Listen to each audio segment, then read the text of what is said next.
Hey guys, sorry I can't be there at school today. Just dealing with a lot and need to take another day off.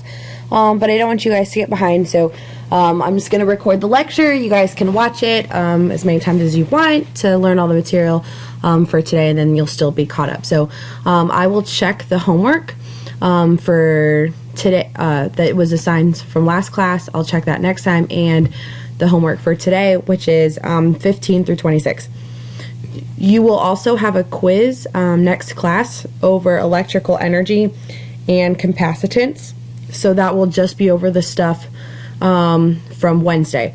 None of the stuff from today will be on your quiz. So what we're going to look at today is the idea of current and resistance. So if you remember from the other day, current or batteries are looking at not a bottle of electrons. Okay, so they don't have a limitless supply of electrons. All a battery does is give the wire energy in order to allow the electrons that are already in the wire to move. So you have the negative side of the battery, which is the ground terminal, and then you have the positive side of the battery, which has, depending upon the voltage of the battery, 12, 3, 1.5 volts would be on the positive side. So a battery, if you remember from the other day, is a potential difference because one side of the battery has one voltage and the other side of the battery has another voltage difference. So if you look at a circuit and how it works, Alessandro Volta was actually the first person to invent the electric battery. And the first battery just produced a steady flow of electric charge, which basically completely changed the world that we live in. So a common misconception that people have is the way that batteries flow, or electrons flow. So electrons, when we look at a battery, we consider the charge going from the positive side around the circuit and then back to the negative side. Here you have a light bulb in the middle that's being lit up. This over here means a switch, which we'll look at more in the next unit when we do circuits. But when the switch is closed, that's going to allow the electrons to sit there and flow freely from positive to negative side. When the switch is open, if the electrons were trying to move, they would stop at this point, and so that would be like your light bulb is off, okay, because it's not a complete circuit. But again, we'll look more at that in the next unit. So the thing about current, though, is that we think about it from the direction that electrons, the opposite directions that electrons should flow. So what happened basically is that back before they had enough technology to really see what was moving, they decided that it was the positive charges that they thought were moving, so it was going from positive to negative, positive to negative.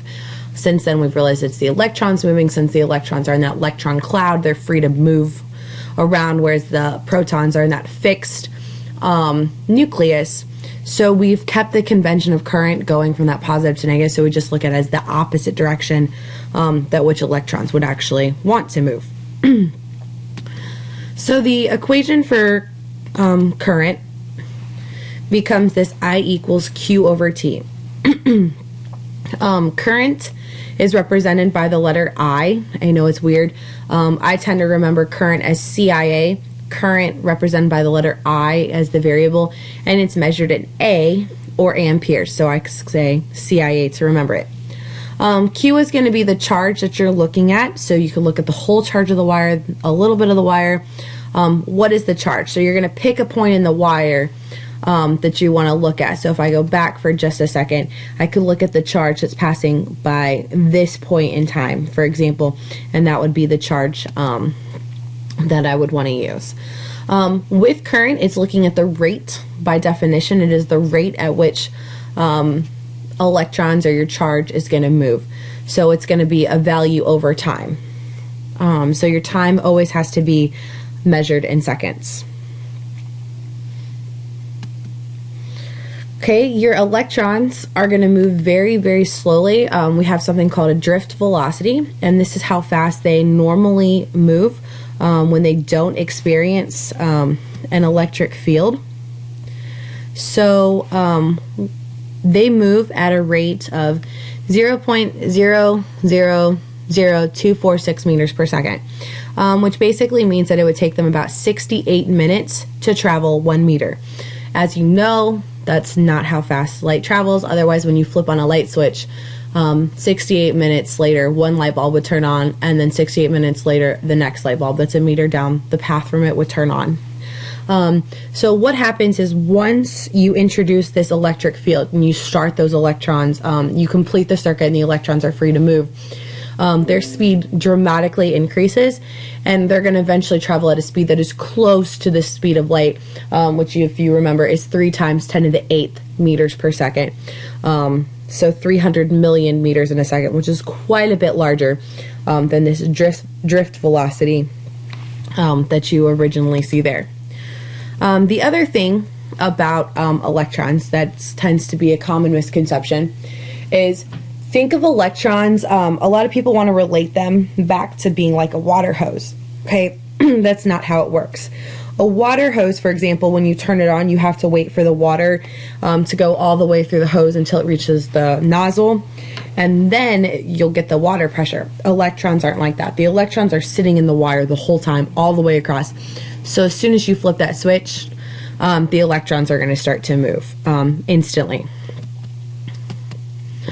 So some sources of current, in order to have a current, you have to have that potential difference. So you have to have one side of the object being some sort of positive, and the other side has to be a different value.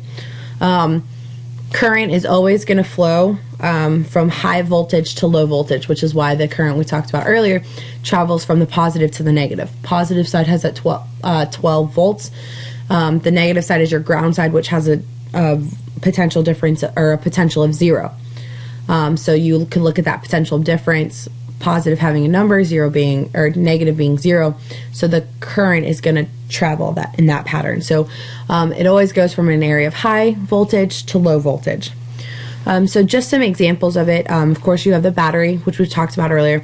That's going to convert that chemical energy with inside of it to electrical energy. And then you have generators. So a generator is going to convert mechanical energy to electrical energy.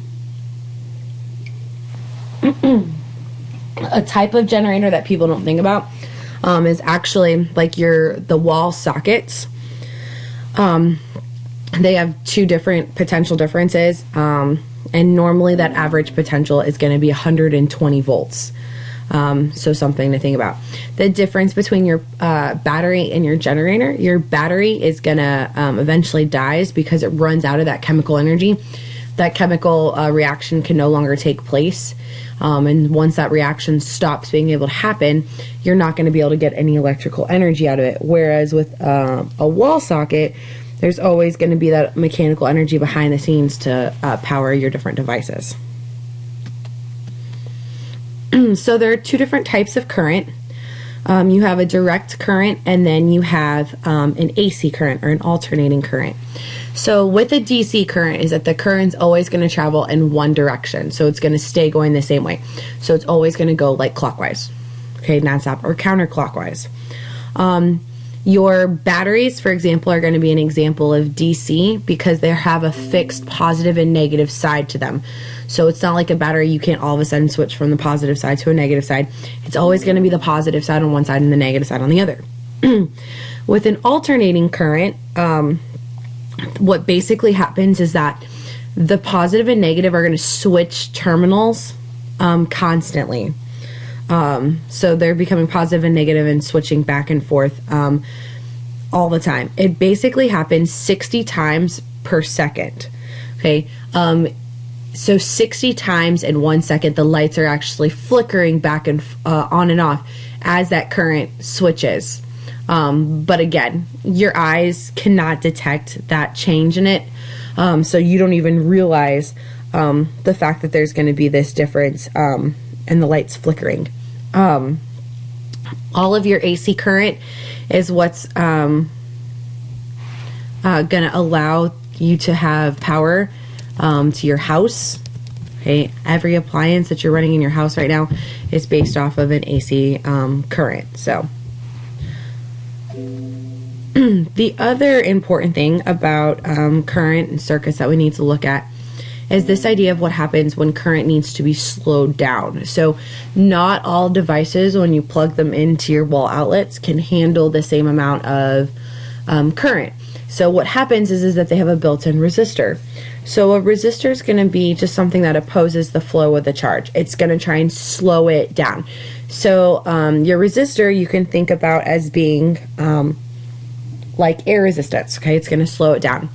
Air resistant, or your resistors can change. You can have all different sizes of them. So the different things that are going to affect the resistance are going to be the length. So the shorter the resistor is in a circuit, the less resistance you're going to meet. The longer it is, the greater resistance. Okay, think back to traffic. A lot of resistance you can relate to looking at it in traffic patterns, and since we live in Houston, we're all used to annoying traffic. So if you're in a construction zone that's just like half a mile, yes, traffic's going to back up, it's going to slow down, but it's not going to be nearly as dramatic as what would happen if you tried to have like 5 miles of construction. The 5 miles of traffic is going to cause an even larger backup, even more of a slowdown. So you're going to get more resistance. You can also think about it in terms of the cross-sectional area. The larger the resistor is built, the more current will be able to pass through, so you'll have less resistance. Again, thinking back to traffic. If you take all the lanes on I-10 and you condense it down to 2 lanes, that is a really, really small cross-sectional area, and you're going to get an immense traffic backup because you're trying to put 10 lanes of traffic through 2 lanes. And so that would be when you would have a really small cross-sectional area.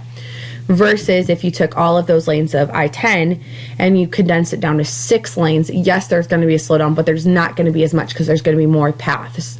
You could again relate this back to a water hose. If you just barely pinch it a little bit, the water can still flow through. That's going to be that larger cross-sectional area. And if you close it really, really tight and squeeze your hand all the way around it, you're just making that cross-sectional area smaller and smaller, so you have less water being able to move through it. Materials by themselves are also going to affect the resistance. So silver and copper are going to have a less resistance than aluminum, which is going to have a much greater resistance. So this would depend upon, as you're manufacturing things, what you actually want to make your material out of. And then finally you have your temperature. Okay, a lower temperature is going to be less resistance versus a higher temperature. Resistance is measured in ohms, which is represented by the Greek letter omega. Okay, so the last thing is the equation for Ohm's law. Okay, Ohm's law is an equation that relates voltage, current, and resistance. So how much, basically how much potential are you able to get from the resistor, and then at what rate the current's still going to move is all going to be based on the resistor.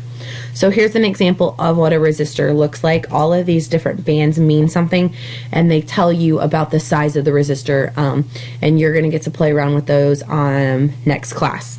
So V equals IR, another new equation today. So not a lot of equations today, just a little bit. That I equals Q over T and V equals IR. And then we will look at electrical power and electrical resistance next class. The last thing I want to mention about resistors is actually your skin has a resistance to it. For example, when your skin is wet, it resists, the resistance decreases, so it's able to actually conduct electricity. Think about water, conductor, which is why you don't unplug electrical devices with your wet hands. Also, when you're wet with salt water, the resistance is going to decrease even more, again, because of those ions. When you sweat, if you've ever like sweat and then like licked your lip, you notice that it tastes a little salty. So this is why like lie detector tests, you look at perspiration, and they work really well because if you're lying, you're probably going to start to sweat a little bit, get nervous, and so the conductivity will be even higher, so they'll be able to detect if you're lying or not based on your body's own normal reactions. Okay, let's look at a couple homework problems. So we will start with number 15. So if you look in your homework packet at 15, they tell you a couple of different things. Let me pull up the homework real fast. So on 15, they're telling you that you have a steady current of 2.5 amps is going to flow in a wire for 240 seconds. How much charge passes through any point in the circuit? So if you look at what you're given, you have a current of 2.5 amps. You're looking for the charge, and you have a time of 240 seconds. So you're going to use that first equation that we did today, I equals Q over T. If I solve this for Q, it becomes IT. So some people have found it easy to remember this equation as like quit, basically where the U would be like the equal sign. You can, if it helps you, think of it that way. So solve it for Q, it becomes I times T. So 2.5 times 240 will give you 600 coulombs. Okay, that's easy. All right, the next one that I want to look at is number 16. So if you look at 16, you have the current in a light bulb is 0.835 amps. How long does it take for a total charge of 1.67 coulombs to pass through a point in the wire?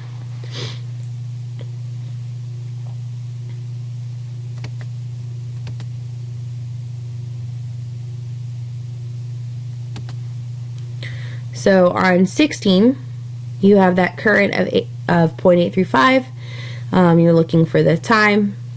So again, manipulate this equation to solve for time, and it would become Q over I would give you that value. Okay, the last problem that I want to look at is number 23. So with 23, you have the resistance of a steam iron is 19 ohms. What is the current in the iron when it's connected to across a potential difference of 120 volts?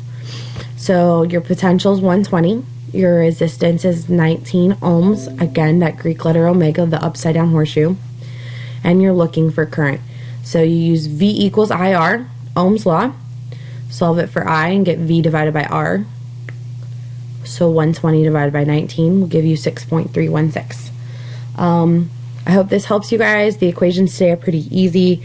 Let me know if you guys have any questions. I'll be free to answer my email. Quest is up and running, and it is due next week on Thursday at 11:59 p.m. So don't wait too long on that.